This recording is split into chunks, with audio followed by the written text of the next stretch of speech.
I'll send them to. Hold on. Oh, I said hump everything. What? Too much. Good morning, everybody. Welcome back to the Two Dumb Yinzers. This is episode 280. What's up this morning, fellas? What is up, homies? What is up? What is up? What is up? It's hump day, baby. It's hump day. Oh, yeah. That's what I'm talking about. Good morning, Derpy. Derpy's in the house. Mike, guess what day it is? Mike. Not today. You guess what day it is? Not today. Hump day. Let's go. Not today. Not today. No, I said hump everything. I'm muting everyone and I'm doing the show by myself. What? Too much. What's up, everybody? It is hump day. We are here at the Two Dumb Yinzers. Hey guys, I seen yesterday, Mike, you know the Family Dollar right here in town where the studio is. Yeah. Family Dollar, the one that hasn't been open for a while. Mm-hmm. Well, yesterday, apparently the workers, they went in and they started clearing the place out. I guess it's done with, and they had a big dumpster on the side, and it was a free-for-all. No way. Jumping in this dumpster. There was people, I seen this old guy walking away. He had like 10 packs of diapers walking down the street. If I would have known that, I would have gone dumpster diving too. Same with me. I didn't know what the hell was going on. When I seen it happening in real time, I thought, what the hell? Somebody's, they're looting. They're looting. And then I get home and I see this Facebook post and everybody's talking about the dumpster down at Family Dollar. And I guess the police showed up, but that was just to make sure that it was stayed under control. Yeah. Like it wasn't. Like everything was free. They were throwing everything that was in that store in the dumpsters, and it was free for all. Well, once that you throw something away, it is no longer your property. That's right. Like your trash cans on the curb. People can go through all that and take whatever they want from them. Same thing with your dumpster. I just thought that's free game. I like it. And the people, I mean, the people know about this. They just learn it and just like one person jump in the dumpster. Yeah, you know what I mean? What's the story? What's going on? Probably like a group. You see one person doing it, like, what the hell is going on? Word spreads, and people are like, if it's free, it's for me. And if I was there, I would have been going through all that stuff too, baby. Absolutely. The one lady that ended up texting a little bit later in the thread, she had said that when she found out what was going on, she ran down there to get some free stuff as well. She said all the good stuff is gone. That's how fast. Everything went. Oh man, if I would have known, I would have been there. No shame in my game, man. I get that free. It's for me. And that store has been closed for like months now. Since before Christmas. Mike would have been hockey shoving everyone. He sure would have. You know what? Maybe I could have found a flipping forward or a defenseman or a goalie. Hey, the way these people was boxing each other out and trying to get to the free items. If they put some skates on them, they can't be worse than what we got right now. Yeah, you ain't kidding. A few things before we get started here. The Turners Tea, Western Pennsylvania Gold, and Bud. Not Bud, but Iron City Beer is teaming up, and they are going to have the Turners Iron City Beer available. Yes, and that's going to be on 412. Special for that day. 412, baby. On April 12th, you are going to be able to get your Turner's Iron City Beer beverage. So if you like either of those things, that will be available for you on the 12th. The 12th this month, everybody. The 12th. I love me some Turner's Iron City. I am hit or miss with the Iron City, but I'm hit or miss. Yeah, I've already been drinking already. So you know what? This show's going to be great. Now that we're talking about alcohol, I'm fully engaged right now. Yeah. So yes, I like these combined forces together is going to be a great drink, and I can't wait. My boss has been talking about it ever since he found out about it. He counts it down every day. He's like, one more day, one day closer. One day there closer. It is. Turner's I can't wait. And Iron City Beer teaming up to make a drink, and it is going to be available on Wednesday. 412, April 12th. Get out and get your Turner's Tea Iron City Beer beverage. I'm liking it. You know what? I think the Penguins should go buy it so when they're out golfing next week, they have something to drink. They have a nice, refreshing drink. It's going to be 80 degrees today. And raining. and rainy. I like it. I like it. That is perfect watching weather to just sit on the porch and watch. I got yard work to do. This is some bull crap.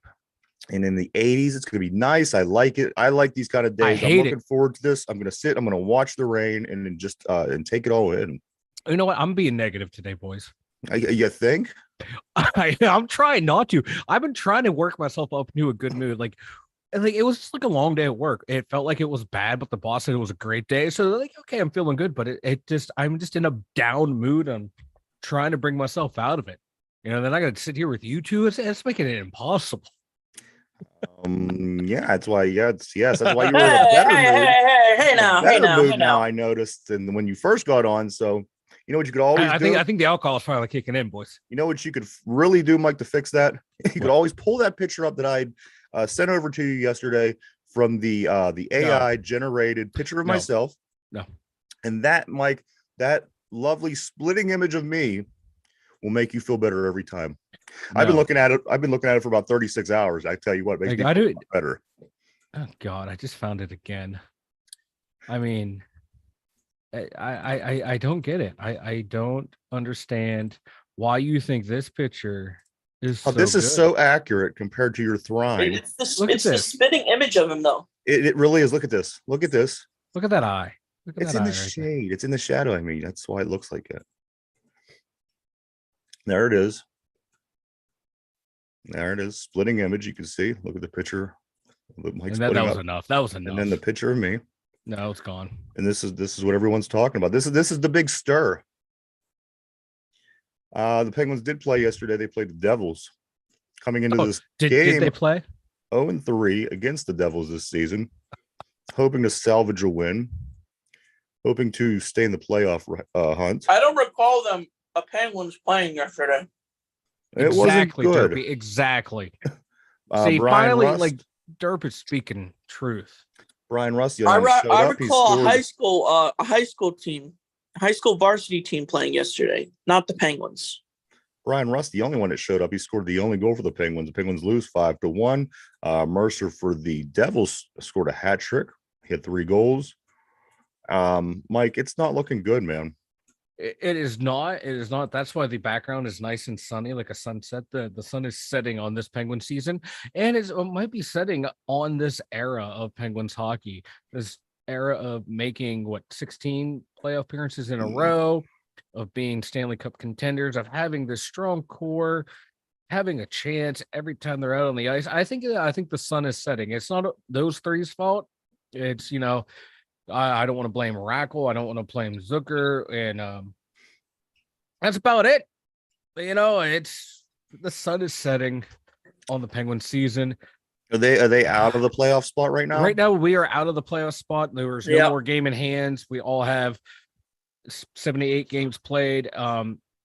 Destiny is not on our side. Like we do not control our own destiny. We need to win out and hope one of these teams lose to make it into the playoffs, to have the honor of being defeated by the Carolina Hurricanes or the Boston Bruins, and maybe even potentially the New Jersey Devils. So yes, let's go, boys. We haven't shown any sign of life against any of those teams this year. No, I don't recall that's Carolina, but I know that we got swept by New Jersey. I know that we didn't. I don't think we beat Boston.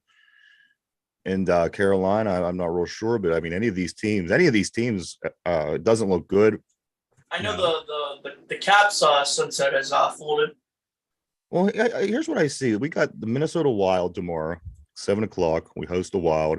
Then we play the Red Wings, the Blackhawks, and the Blue Jackets. Down to these colors again: Red Wings, Blackhawks, and Blue Jackets. But I think all these teams are beatable for the Penguins. I know the Wild should be tough. Fleury, I don't know if he's starting consistently, or I don't know if he'll be starting tomorrow night, but I know that he's having a hell of a run.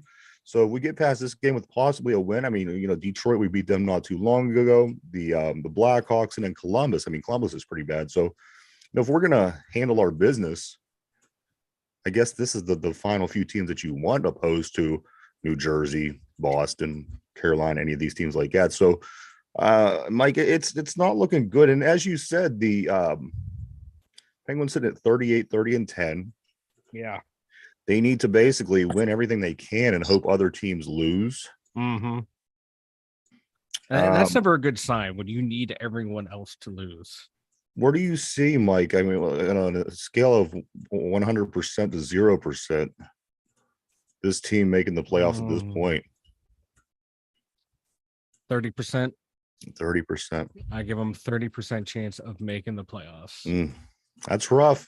Yeah, and if they make 25. the playoffs, if they make the playoffs, I give them like a 3% chance of making it out of the first round. Yeah, I don't even get like that. This isn't just me being negative because I'm in a down mood. It's just being objective. This is this is how they're playing this year. You have to face reality. This team overall, as a whole collective, is not playing well. You have a handful of individuals that have been playing top notch throughout the entire year, and their effort has been wasted because everyone else around them has not picked up the slack. I mean, I certainly give them a better percent chance of making the playoffs and getting out of the first round, as did you. I don't think that they can get out of the first round if they do make it in. I said it was more like, excuse me, yesterday I said it was more of a novelty if they were to win, because you like to keep that, and down the road. Yeah. You could always look back and look at the beautiful record, and that would be my objective. But the Penguins, I can't imagine in a million years that they could get out of the first round, especially playing those kind of teams. You're playing the highest seeded teams, so yeah, not looking good. It's not looking good. It's just they're just a bad team, but collectively, overall, they're a bad team. You have like 5, 6, 7 guys that have been playing really well. The rest have been playing bad. The coaching has been bad. The building of the team has been bad. Goaltending has been inconsistent at best. Oh, that's yes, very inconsistent. I got a graphic here in front of me, Mike. This is the breakdown to the season. Now, we always, all season long, we went on about how streaky this team was, either one way or the other, and we stuck with that. It was consistent, I felt, the whole way through the season. And let me tell you how consistent their streakiness was, if that makes sense. I know what you mean. So the first 5 games, okay, first 5 games of the season, they went 4-0-1, 4-0-1 to start off. The next 7 games, they went 0-6-1, 0-6-1. The next 20 games, they went 15-3-2. Not bad, not bad, not bad. Not bad at all. The next 10, they went 2-6-2. Ooh. The following 9, they went 5-1-3. Not bad. The next 6, 1-5. That's not going to win you in the standings. The next 9, 7-1-1. Hey, looking good, boys. Looking good. Turning it around. The next 4, 0-4. Oh, that's suboptimal there, boys. And finally, the last 7, 4-3. The closest they've been to an average level all season. Everything else has either been one way or the other way. But these last 7 games are sitting at 4-3, and that's about as unstreaky as they played all season. And the roster, reflects that. The standings reflect that roster, the way it was built, the way it's constructed. Absolutely. It was, a handful of good players, and everyone else is just there. So there you are, Derpy. There you are. Hope you're happy with yourself. Yeah. Why'd you do this? You can't. They were doing well until we started bringing Derpy onto the show.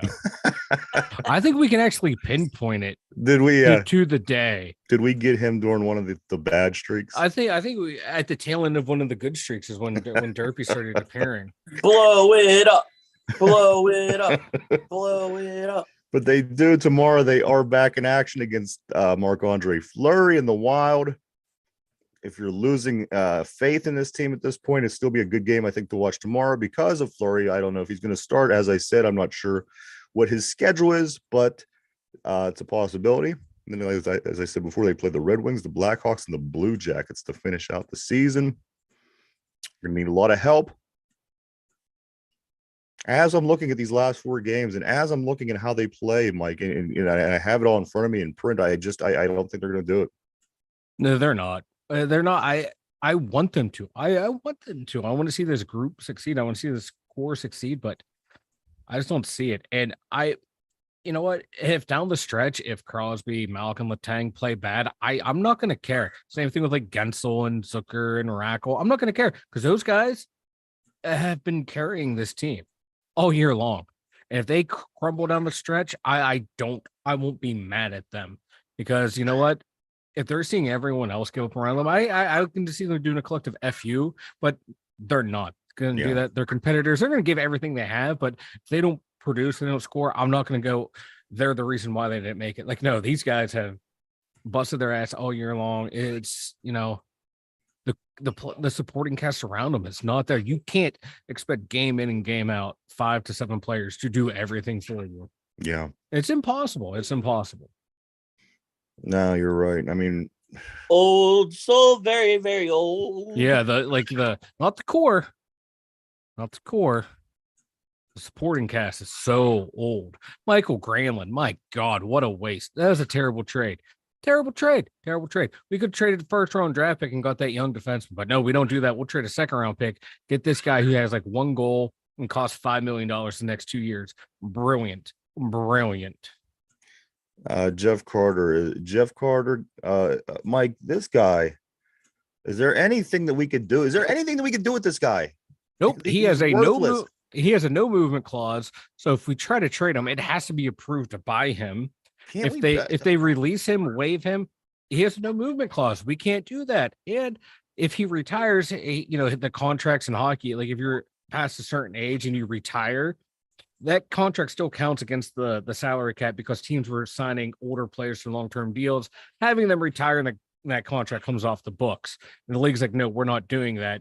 They're at a certain age, they sign a contract, you have to pay the whole thing. And that's where we're at. We have to find a trade partner who's willing to take him and for him willing to go, yeah, I'm going to go there. So they're stuck with him. There's literally nothing they can do unless they find a sucker that will take him and he agrees to go. Is there any way that we could trick him into a walk-in cooler and lock it behind him? We'd still have to pay him. You wouldn't have to play him. Wow, he's bad. I would rather sit him in the press box and pay him what he needs and just take the hit. To sit in the press box, we're going to pay you to just sit there. You know, just don't show up. We're going to pay you. Just don't come around. We don't want you. We don't need you, but we're going to pay you. Don't you ever come around here again. Exactly. Oh, yeah, it's not good, Mike. It is not good. I thought all season long during these downs, I mean, there was ups and downs. And during the downs, I thought they're going to pull it together. It's the Penguins out of the past 2 decades. They haven't failed to do this. And they would at some point realize how to fix it. And then they just haven't. And at this point, it's looking very dismal, Mike. There's 4 games. Again, the Wild, the Wings, the Hawks, the Jackets. And you know what's I can see that would happen. You know, I can see happening is they'll go and they'll win these 4 games, and then they won't get in because somebody else doesn't win or something like that. And then they'll keep winning. All the teams will keep winning. Yes. I'd be very surprised at this point if we get in. I love it. Love Penguins hockey. It never fails to disappoint. Like either way, if they're really good, really bad, or somewhere in between it, they never fail to entertain. I give you that. No. Bucks and pucks yesterday. We had the Pirates, we had the Penguins. Pirates still up in Boston at Fenway. They're playing the Red Sox guys. They win this game again. They beat Boston. They're up 2-0 in the series. They win 4-1. That puts the Pirates at 3-2 overall so far. And I got really good news. That Austin Hedges that I hate, that catcher from Cleveland. He's out. He got hurt. Remember the other day I said he wasn't playing? I don't mean to celebrate his injury, but that's good for the Buccos. It's very good for the Buccos. I mean, this guy stinks. And so he is out. I don't know how long, but that's the reason, because he got hurt. He can join Carter in that walk-in freezer. Yeah, right. They play the Red Sox again today in the game 3. That's at 1:35. We'll be on here in a couple of hours. A couple big things happened during the game yesterday, Mike. A lot of big things happened. The announcers went on and on about how good this Red Sox team is, and Derpy's, telling me that they stink and they didn't change anything. And the announcers are just going on saying, they scored crazy runs in the first series against Baltimore, who is undefeated. But so I don't know. I don't know which way to look with this one. But the Pirates, they went up there, they handled their business. Brian Reynolds now, Mike, he has 4 home runs in his last 3 games. You know, I hate to go on and on about this guy. I'm not a big fan. He's your favorite Pirate ever. He's my least favorite Pirate ever. He has 4 home runs in the last 3 games. Yes. And with that being said, he became the 3rd Pirate since 1960 with 4 home runs in the first 5 games of the season, joining Willie Stargell back in 71 and Reggie Sanders back in 03. Also, last night he had a double and an RBI single. This guy's hot. He's definitely the hot hand. The lineup's looking good. They're looking good. And Contreras, the pitcher, this guy, you know, as the 5th guy on the rotation, you'd think he'd be one of the least talented. Yeah. He was tearing them up, Mike. He had this great movement. He was nice sliders on his right-handed batters, and it was really nice. It was a fun game to watch. I will be watching them again today. It's early. I like this. And also to mention, Mike, David Bednar again, a name that you hear often on this show, became the first major league closer with 3 saves this season. So awesome. Hey, like we said in I think our season preview, the Buccos always have a good closer. Always. It's weird. It never fails that we have a good closer. And this gentleman, he like I said, 3 tries, 3 Well saves, I like 0.00 ERA. All he's doing is going in and getting it done. I think I'm pretty sure he had a strikeout last night in the bottom of the 9th. And like I said, he handled business. He went in there, punched him out.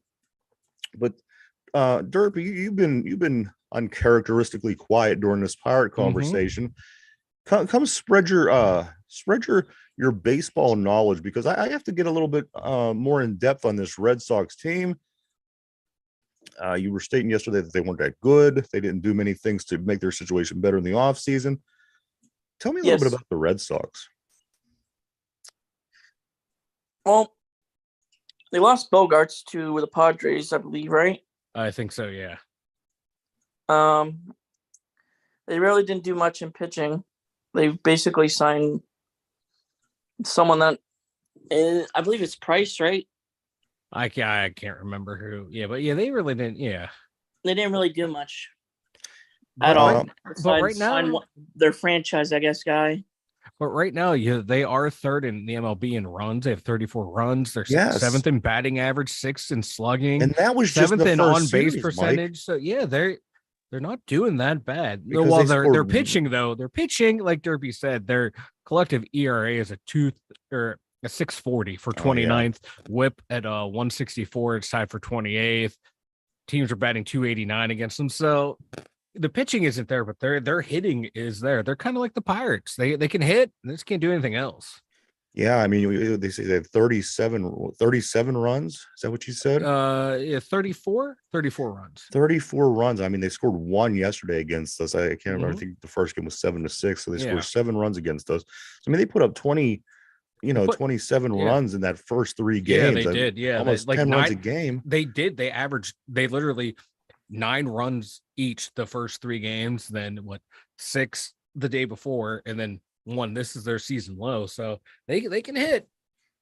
Yeah, but the Pirates did handle them so far. Like I said, we're going for the sweep today. It'd be nice to get a sweep, start the season 4-2. Yes, come home and open up against the White Sox on Friday. It's going to be a big night, Mike. Of course, Andrew McCutcheon's back. AJ Burnett's going to be there throwing out the first pitch to Russell Martin. The announcers last night was calling for a blackout. Maybe the fans will come out like they did in the 2013 season in the playoff game and black out the stadium, and it'll be a nice atmosphere. I think if you're up there for opening day, it's gonna be a lot of fun. It's just weird that we started out on the road for 2 weeks. Yeah, I'm confused. It's confusing me. The White Sox, what do they look like, Mike? You still have AL standing? The White Sox. Hold on here. Bump. Where do they play? Central White Sox. Yeah. White Sox. Oh, they're 2-3. 2-3. I like it. They didn't add much. Yeah, they did. Yeah, they are cool. They got shellacked last night. They lost 12-3. Who do they play? They play they're right now playing the Giants. Who do they play in the first series? Every time I click away, let me come back. The Astros. Astros. So they don't seem like they're anything too amazing. No, we might have a chance. The Buccos might be stumbling on teams at the right time. Yeah. And that's the way to do it. You got to take advantage. You got to, take it, get it when the getting's good, right? Exactly. You win now. Yeah. Stack the wins early. There you have it. Derpy, do you have a prediction tonight? Today, I'm sorry, 135. Do you have a prediction? Pirates, Red Sox? Like I said, it always matters on the pitching. Who's on the mound? That's not a prediction. I'll go Pirates. There we go. That's what we're looking for. Like I said, it matters on the pitching, though. Always matters on the pitching. What is that team formerly known as the Indians doing up in Cleveland? Are they off to a decent start? 2-3. 2-3. Yeah. We'll see them guys in July, right? July. Yep. All right. Good. I like it. I always like Cleveland teams. Of course you do. We rack up wins. We do. Jeez. USFL kickoff 10 days from today. Ooh, Pittsburgh Maulers, baby. Pittsburgh Maulers will be playing New Orleans to start it off on the road. Then they come home to play the New Jersey Generals. And the correlation that I'm trying to make here with the New Jersey Generals is Dravon Askew Henry.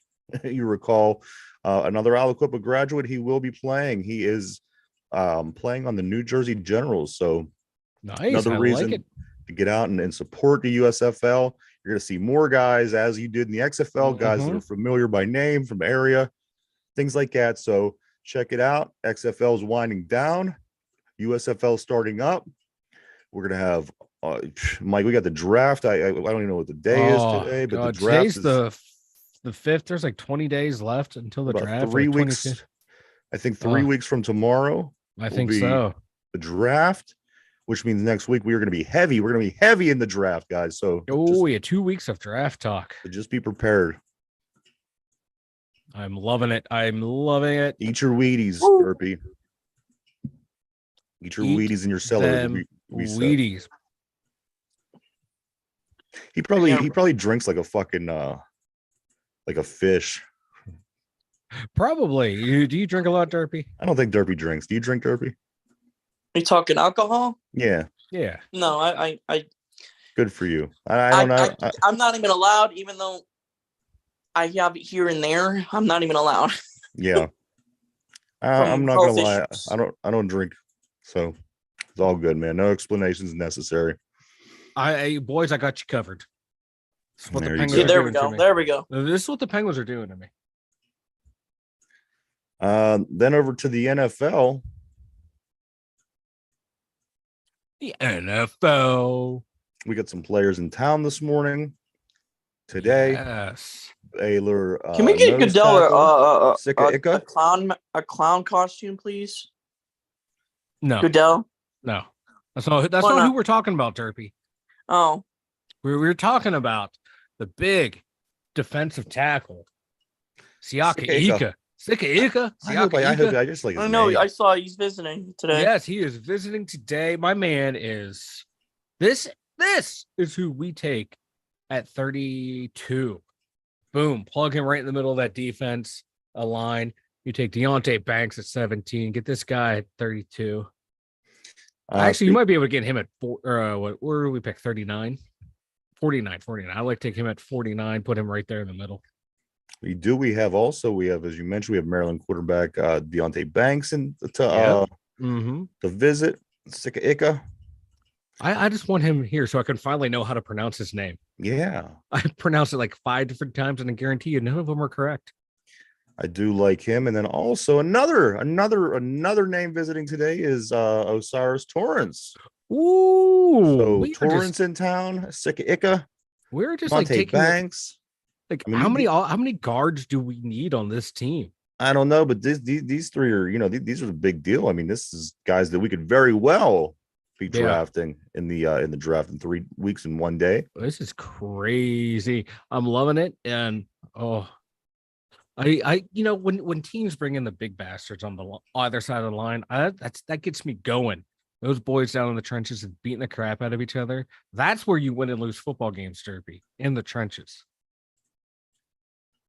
Who do you like, Derby? Out of these three guys that are visiting today, Deontay Banks, Sika Ika, and also or Osiris Terrence, any of these guys they draw interest from you at all, Derp? Banks big time because how he performed in the Senior Bowl. Really? Yeah. I love finally Derpy's liking someone that I like. We're on the same page here. I like all three of these guys. I think we only have a chance of getting one. Yeah, right. Yeah, unless Ika falls all the way down because he's. I don't know. I can see like a 4-3 team taking him just to be a big run stuffer. But I would love to get him in, be that nose to play the way Casey Hampton played. Yeah. Oh, because you wouldn't have to worry about anything. That's going to free up your ends. You get that big guy in the middle, man. We haven't had that big body. We thought McCullers would be the guy, but he was a bust. He was. This guy right here is more athletic. I want this guy. If we can get him in the second round, that second pick, I would be ecstatic. You will see me running through town like a crazy man. Now we always kind of take we think that everybody's going to want these guys that we want. But, teams that aren't really building the trenches right now, or teams that are looking for the sexy pick. A lot of these guys could slide because there are teams that are going to be looking at the sexy pick. They're going to be looking at the wide receivers. They're going to be looking at running backs, things of that nature, outside rushers, things that we're set with, getting their quarterback. So, these guys, we automatically believe that because we want them, everybody else is going to want them as well, and because they're the best at those positions. But, reality is these guys just might fall and, before pick 50, we have 3 draft picks. So that's wild. It is wild. And to echo your point, teams are going to want to get this player, that player. People will fall. You have to look out for the surprise pick too. There's a handful of teams a year, man. There's like 2 or 3 picks a year that you're going, this guy is already off the board. Right. What do they know that no one else knows? So that causes people to fall. So still a lot of intrigue, man. Yeah, it's what? And then being such a busy free agency season, that just makes it all the more interesting because now there's not such a need for everything. We could really play the game now. Technically, the Steelers can take the best player available, which is what you want in a draft. Right.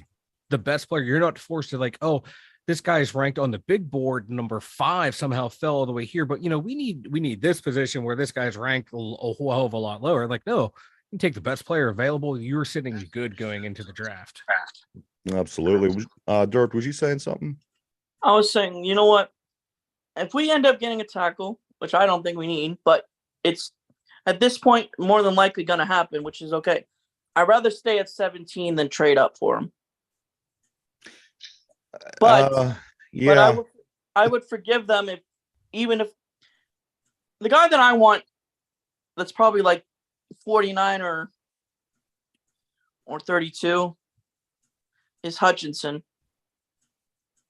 from Iowa State. I'll forgive the Steelers if they get him.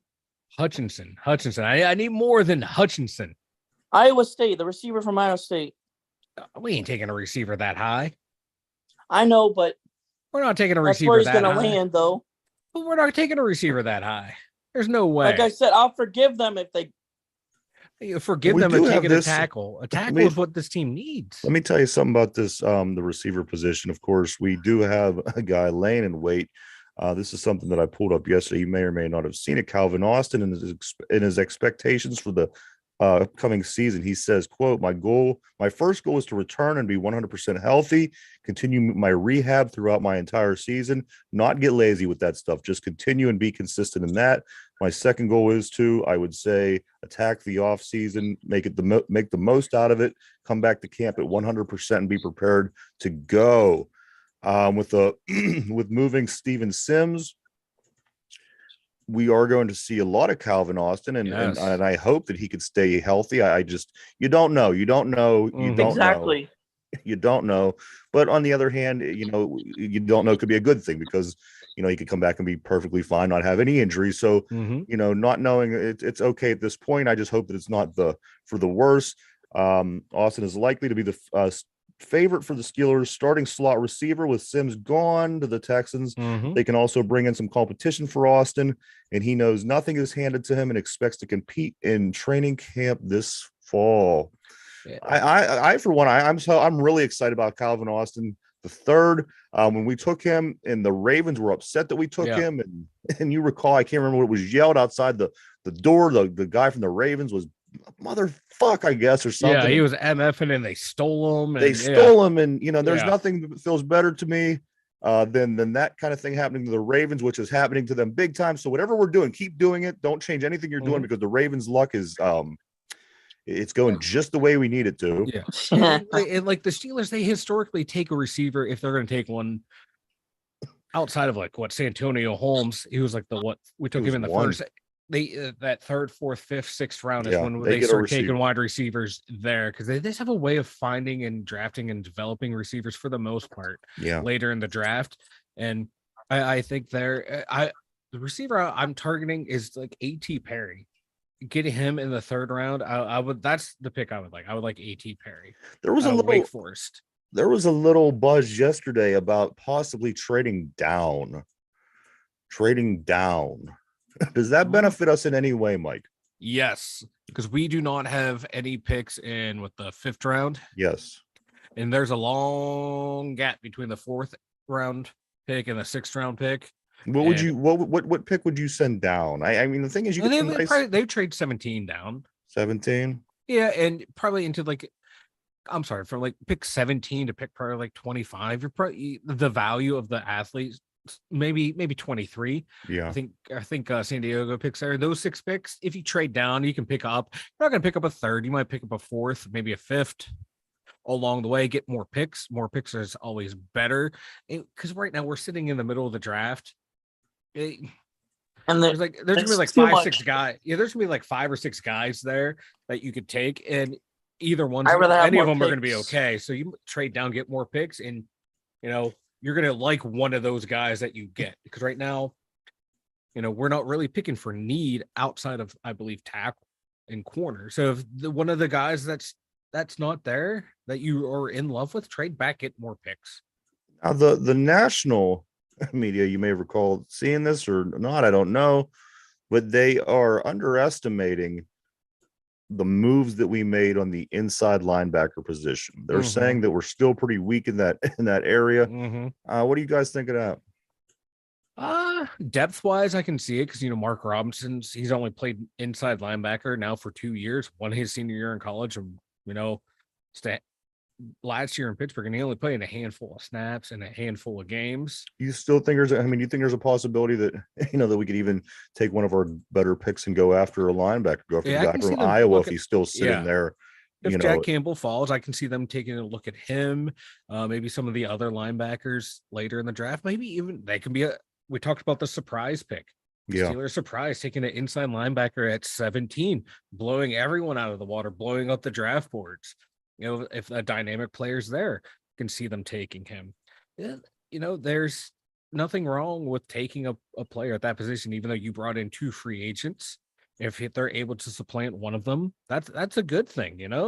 Guy overperformed what you thought, and always got to look to the future. Always got to, injuries happen. You want depth, especially at that linebacker position, because that's the key of the defense. It's the linebacking core. So if they take one in the second, third round, I would be okay with it. You send out of town. You send out of town Cam Sutton. You send out of town Terrell Edmonds. You gain Patrick Peterson and Keanu, the guy with the son, Neal. Do you think, Mike, we were any better off with these two than we were with the other two? The same or worse off? Now that we're talking defense a little bit, because I'm starting to see these hits and plays. Now, granted, this Keanu Neal isn't, he wasn't all pro. The guy, he's a hitter, he's a hammer. Yeah. And I don't know what his consistency is like, but you know what? I mean, as far as Terrell Edmonds went, he was good enough to do the job and do his job well. It wasn't like there was much that went beyond what he was asked to do. It looks like this guy, he has the playmaker gene in him. He hits like a hammer. He tends to be at the right place at the right time when the balls are up in the air. And Patrick Peterson, despite, I mean, just the age difference, I would say would be the main thing between him and Cam. Do you think that we're better off, the same as, or worse than before these moves were made on the secondary? About the same. About the same. Keelan O'Neill and Terrell Edmonds, they have like their stat lines similar. Yeah. Whereas Neal just has the bigger hits, and that gets the bigger pop out of people, the bigger wow factor. Just, oh my God, wow, that hits. Right. That's okay. Yeah. Wow, he blew someone up, but it's tackle is a tackle. Doesn't matter if you kill someone or tackle them by the shoestring. Footsteps though go a long way. Footsteps go a long way. Yeah, but it really, their stats are still the same. His All-Pro year was year 2 of his career. So where's he at, about 7? Yeah, he's about 7. Like, and him and Terrell Edmonds are about the same player. Sutton and. Excuse me. Yeah, Sutton and oh my God, I forgot his name. Just throw it in your mouth. No, I was choking. I was swallowing and I choked on my own saliva. Patrick Peterson. I'm Patrick Peterson because I almost said Marcus Peterson. I'm like, no, that's not even a player. It's Marcus Peters. I was thinking of, but no, Cam Sutton and Marcus Peters. Oh my God, just kill me now. The swapping of the cornerbacks is, about the same. Yeah. Once Cam was a better man cover corner at this stage of his career than his replacement, Peterson. Peterson's more of his own player now, so we might have lost a little bit there, but it's not that much. I think we're about even, to be honest with you. At that, and secondary. If we bring in, let's say we get let's grab a high draft pick cornerback. That's got to be an improvement because as you said, things are about the same. So you bring in somebody, maybe a first round talent out of the, So I'm still right hanging in there with that cornerback pick up high. Yeah. I was thinking the same thing that you were. We're basically about the same. Yeah. Maybe up, maybe down a little bit. Going across the board, looking at the numbers, but you got veteran leadership. And I think that's what a lot of things that I'm noticing with a lot of these guys they brought in. A lot of these guys are veterans. A lot of these guys have been around the league for a while. A lot of these guys have been around the game. Just going to be interesting to see what point they're at in their career when it comes to play, because, between the years, it should be, a positive. Yeah. Well, like Cam Sutton, though, like losing him, like he was always talked about being the smartest player on the field. Like his football IQ was like off the charts. The guy just knew his position, knew everyone's position inside and out. So you lose that, but you're hoping, Marcus Peterson coming in is going to be just as smart. Right. Or at least, have that veteran savvy experience to just instinctively be better. What do you think, Derpy? Yep. Excellent analysis. This best color man in the business, Marty. That's what I'm gonna go with yep. That's all I'm gonna go with. So now we were talking about the defense a little bit. I'm gonna throw out a little graphic. I'm gonna talk about this graphic that I pulled up here. Everyone's always going on about that 85 Bears defense. It was the best defense ever, Mike. Best defense ever, Derpy. If you talk to anybody, what was the best defense? It was the 85 Bears. 85 Bears. Maybe the Ravens in 2000, but 85 Bears, always the first one at the top. Listen to this, guys.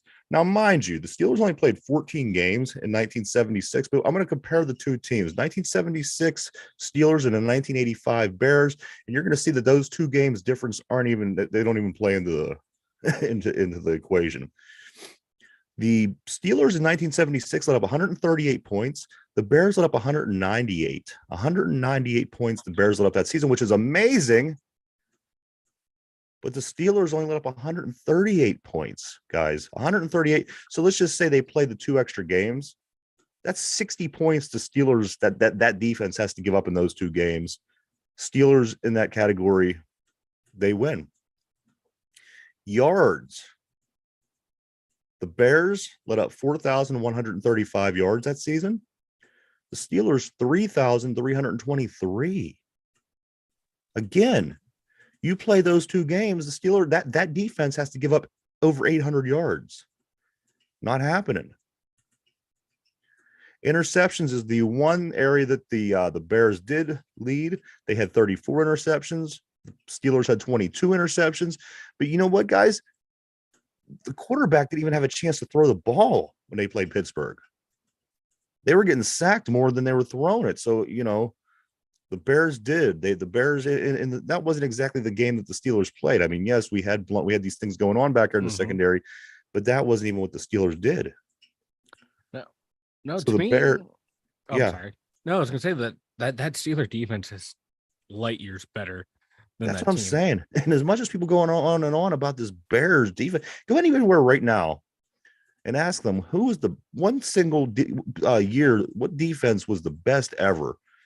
And, you know, 99% of the people were going to say the Bears defense, that 85 defense. Nobody was better. Let me continue. Fumble recoveries. Steelers had 24. Bears had 20. Now these ones here, these are the touchdowns allowed.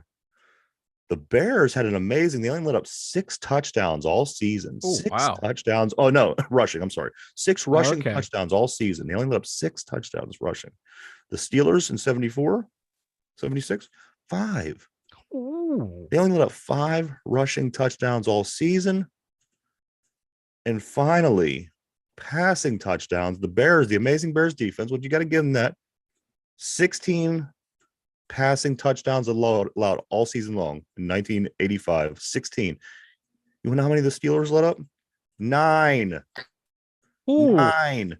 The Pittsburgh Steelers defense only allowed 9 passing touchdowns in 74, 76. Why do I keep getting that? But so even if you add those 2 games, a lot of these statistics would still be, in theory, better than what the Bears did, unless they had a total breakdown on their, the Steelers defense. Points allowed 198 to 138. Again, you have to let up 60 points in 2 games. The Steelers wouldn't do that with that defense. No, God, no. 800 more yards, 41-35 to 33-23. In the touchdowns, I mean, come on, 9 touchdown passes allowed all season. Like I said, we were hitting the quarterbacks way before they even had a chance to throw the ball. That was why. It's because it's the city of Chicago. And that's why Chicago had more interceptions. I promise you, because they were actually getting the ball off. These quarterbacks were getting able to throw the ball. We weren't even giving them that opportunity. Yeah, when you had the steel curtain in front of you, that secondary, like players had even said, like the safety Mike Wagner's like, he said there were games my jersey was clean. Yeah, because no one came. The ball wasn't there. There was no one around me because that front 4 was just swarming everyone, and then the linebackers were getting everyone too. He's like, I'm sitting here doing nothing. I'm just getting my cardio in. So there you have it, everybody. Next time somebody even brings up that Bears defense, because they will, because that's their the only thing they have to hang on to. Mm-hmm. Is their only Super Bowl. Exactly. It's their only Super Bowl win, and they're going to go on, and then the Ravens will do the same. But you could pull these numbers up and show them, and they'll go, well, you only played 14 games. Then put it into terms for them. Be like, you really think that this Steeler defense would have given up 60 more points in 2 games? Do you think this? God, no. No, and then even take a look at the amount of Hall of Famers. Yeah. On that Steelers defense. Even compared to the Bears, who, didn't even, I don't even think they had what, Mike Singletary, Richard Dent, the one corner. I mean, it wasn't like it was filled with these players like the Steelers defense was. No, that Steelers defense, and I don't know if it was the 76 team, but they sent 9 out of the 11 went to the Pro Bowl one year. Their entire defense made all but 2 players of the defense made the Pro Bowl. And that defense was insane. And you could literally say that, when you have the Steelers defense of that year backing you up, you could literally say that the Bears defense was a joke. Yeah. You're literally the only fans that could say that ever. Because that defense was a joke. How many of those guys would have started on the Steelers defense? Right. Mike Singletary, you're not being out. Jack Lambert. They were fortunate. In that team, I mean, yes, Walter Payton was great, but Jim McMahon was your quarterback. Yeah. So I mean, there was definitely holes where we have a Hall of Fame quarterback and we have a Hall of Fame running back where you guys had the Hall of Fame two running Hall back. of Fame wide receivers, a Hall of Fame center. Exactly. Like more people I'm just on that tired of hearing about team. this Bears team. I mean, here we are, 30, 40 years later, whatever it is. Yeah, and like more players on that Steelers defense should be in the Hall of Fame, but they're not. Yeah, because they're being punished. Yeah, because there were so many Hall of Famers to begin with. So there you have it. Don't ever take any Bears fan shit ever again as long as you live. Never, ever. Mike, Browns wide receiver Michael Woods II. Did you get this one, guys? Suffers a torn Achilles in a workout with Watson. He will have season-ending injury or season-ending surgery. There you have it. Deshaun Watson strikes again. Yes, Watson is a bad luck troll. Anything I that comes in touch with him, it gets destroyed. Maybe usually give him a massage. Yeah, maybe Watson can massage his ankle. I just feel bad for that ruptured Achilles, man. That's no joke. That injury, that like I've hit my Achilles and it's gone numb, and that was a sickening feeling. I can only imagine it rupturing. I bite my tongue and that shit hurts. You're right, an Achilles rupturing. Who does this guy think he is? Mark Caboli? Right. The Steelers, you see, I don't know if you guys follow him, but he's a Steelers writer. Ruptured his Achilles. He posted a picture of here we go again, him on a gurney with his legs wrapped. I'm like, oh my God. Like Achilles injuries are no joke. So there you have it. The Browns take another hit. The AFC North takes another hit. I love it. Oh, love it, but feel bad for you, homie. Season ending, guys. Season ending. It's only April. Think of that. Did you guys? I got something here. Yeah. Did anyone see we hired a new offensive coach? I do. Yeah, I do. I didn't know if that was in your notes or not. I apologize. Yeah, go ahead and talk about that a little bit. I'll pull Glenn Thomas. Thomas. He is coming on to be an offensive coach. Yes. Last year he was at Arizona. Mm-hmm. And now people are going to point out. Yeah, people are going to point out that the woeful offense they had there and make this some type of narrative like this is all the Steelers are doing. This guy, he also coached in the NFL with the Atlanta Falcons. Yeah. He coached with Matty Ice. Matty Ice's best seasons. Matty Ice's best seasons were with him. Ryan led the NFL with a 68.6% completion percentage. He made two of his 4 career Pro Bowl appearances in that 3-year span.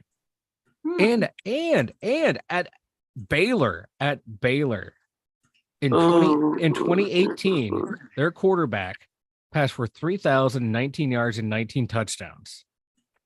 Baylor finished the season ranked 19th nationally with an average of 290 passing yards a game. So this guy is coming in with offensive chops. This guy knows what he's doing. So look out. The narrative is already being put out there that this guy came from Arizona State. Arizona State did not have a good passing game last year. They were one of the worst passing games of the year. Look what he does when he has talent around him. Look what this guy has a track record of success in the NFL and at college. Okay. Everyone loved Matty Ice. This guy gave him 2 of his best years in the league out of this guy. Couple side notes on Mr. Thomas. Everywhere he goes, guys have career years. And also Brian Billick, of course, you remember Baltimore head coach for many years, says Glenn is known as one of the truly bright young coaches in the game. So, maybe this guy will lock away Canada in a walk-in cooler. I'm thinking that could help, right? Yeah, it should help. If we could bring this guy, let this guy make more offensive decisions and somehow work Canada out of it. But who knows? Who knows what we're going to see this year? I'm excited. Yeah. I'm really excited. I think that was a great pickup as well, Mike. I did see this, and you know what? At this point, we're bringing in coaches, we're bringing in players.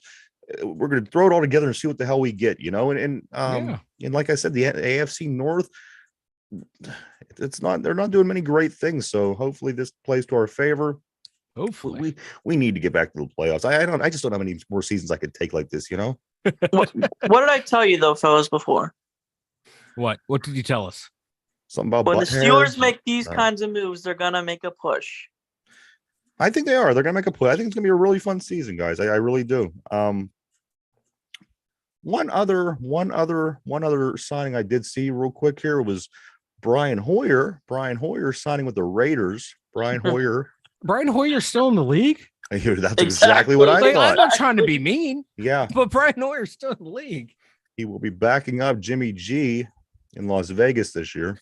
You know what? Can't wait for Jimmy G to get hurt again. I was gonna say, Hoyer, get your throwing arm ready. Keep warmed up, pal, because poor Jimmy G cannot stay healthy. The Greek god keeps falling apart. Yeah. Did he have injury issues? I guess he never really even played much behind Brady. No, he didn't play much behind Brady, but yeah. Raiders. They're one of these teams that always take that big swing as far as trying to grab, and that's all they do. They don't do much else. And absolutely do nothing with it. I mean, you're right. That's why I'm thinking them in the draft. They're always that team that does something weird in the first round. Like take Sebastian Janikowski in the second pick. Remember they took a kicker in the draft that one year at the second or third pick. I tell you what, though, Janikowski, he wasn't the second pick overall, was he? He was a top. He was high. He was a high pick. But I tell you what, his career lasted longer than most of those players, and he scored more points than you would out of anyone who wasn't like a Hall of Fame quarterback. Yeah. So in hindsight, in the long game, that was a good pick. He's going to go out. Like, could you figure you kick 3 field goals a game? There's 9 points. Score 2 touchdowns. That's 12 points. He's giving you 12 points a game. That's worth 2 touchdowns a game. But a good kicker, any good kicker can pull that off for you. They use this guy as a high draft pick, but he was booming first round. Kicks. He was kicking longer kicks back in the day. He was. I actually like if you have a good team already, get yourself a kicker where you're getting like 12 points a game out of a guy. Hell yeah, give me those 12 points. Maybe I'm weird. It was a Raider move to me. It was a Raider move, but it panned out. My God, I was just going back through, they showed the draft class from like 2010 or 2013. Out of the top 10, Lane Johnson was the only one to have a productive career. Everyone else was a bust or died out of the league within 5 years. So why not kick? Janikowski kicked for how long? Yeah. So it kind of makes sense. If you look at how long and how wild this draft is, you figure he was a safe pick and he worked out. I liked that pick. I love it. It was, and then they picked a punter in that draft too. They picked Shane Leckler, who also had a long career too, was one of the best punters of the generation. So 2 smart moves. You need kicking is a third of the game. Everyone says you need good kickers and punters, but when you actually address them in the draft, you're crazy. I thought it was a team that hasn't won a Super Bowl since the early 80s. I know. You know what I mean? Don't blow up my argument, because I was thinking that. They just lost Waller, so I could see them picking a tight end. But it's just they'll take Darnell Washington.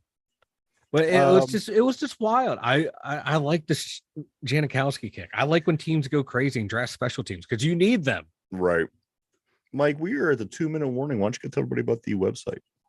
twodumyinzers.com, the number 2 DUMYINZERS.com. Head on over there. We have links to YouTube, Spotify, Anchor, Facebook, Instagram, the merchandise store, everything you need at twodumyinzers.com. When you click in, the latest episode from YouTube is boom right there. So you get to see the beautiful thumbnail I made. There you are, everybody. Go check it out, www.twodumyinzers.com. We are live every day through the week, Monday through Friday from 11 a.m. to 12 p.m. And the show that we do every day gets uploaded at 8 o'clock over on Spotify and podcast form. If you're able to just only listen to the show that day, maybe in the car, maybe at the gym, it will be over on Spotify at 8 o'clock this evening.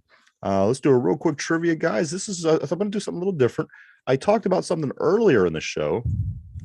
And what I'm going to do is I'm going to go back to what it was that I talked about, and I'm going to ask a question from it. Now, what I'm going to ask wasn't brought up on purpose because I wanted to bleed it all together and use it as part of the trivia of the day. So here we go. You're going to understand what I'm talking about here in 1 second. In the USFL, the New Jersey Generals, I mentioned earlier in week 2, they'll be playing the Pittsburgh Maulers. Now, they will have a player on their team from a local high school that produces a lot of NFL football players, Aliquippa. We've talked about them recently on the show. The question of the day is Jervon Askew Henry, the player that I'm talking about. He went to Aliquippa. He's playing for the Generals. What college did Drayvon Askew Henry play for? If you're from this area, you'll know immediately. If you're a little bit outside of this area, you might struggle with it a bit. But guys, I'm looking for the college of Drayvon Askew Henry, again, who was an Aliquippa graduate. Might as well call it NFL high school. Right. He bounced around a little bit. I think he initially was a free agent signing when he first came into the league and undrafted with the Steelers briefly, went to a couple other places. Now he is playing for the New Jersey Generals in the USFL. We'll see him in 2 weeks. I'm looking for Drayvon Askew Henry's college that he attended. I'm going to start with you, Mike. Pitt. Pitt. Is that your final answer? Yeah, why not? Mike says Pitt. And what say you, Derpy? I'm looking for Drayvon Askew Henry college. Where did he play football in college? You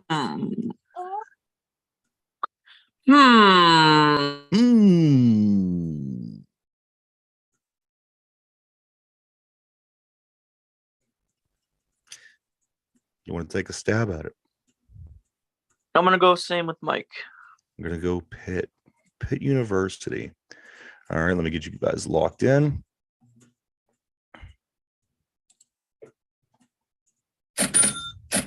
All right, Drayvon Askew Henry, I believe, will be playing cornerback. That's where he was playing briefly as he was bouncing around in the league.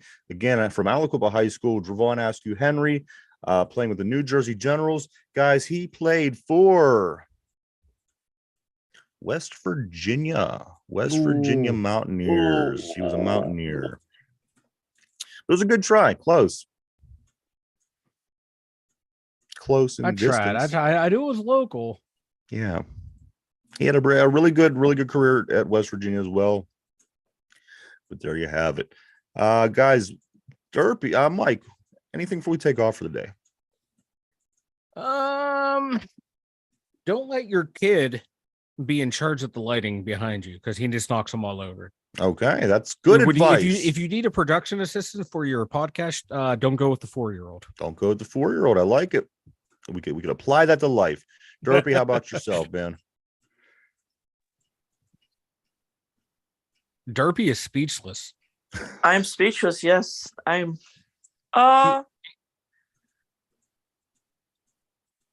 Go take the family to see Mario this weekend. Okay, there you go, And Mario. tonight. I thought he was going to say, don't. Whatever F you them do, kids. F them kids. Yep. Whatever you do, kids, don't let your mother be a Browns fan. What I thought was coming, but hey, Yeah. it's all Or the a same. Guardians fan. That too, everybody. That too. Or a Guardians fan. Just gonna throw that out. So there you go, no. everybody. We do want to thank you for checking us out. We hope that you come back and do again. We appreciate each and every one of you. Believe me. Yes. Hey, everybody have a great day. I know here it's going to be very, very warm. It's going to be in the 80s. Get outside, do something. But on the other hand, also be careful. Stay safe. For Derpy, Mike, Ryan, the two dumb yinzers, have a great day. We'll see you tomorrow. Bye.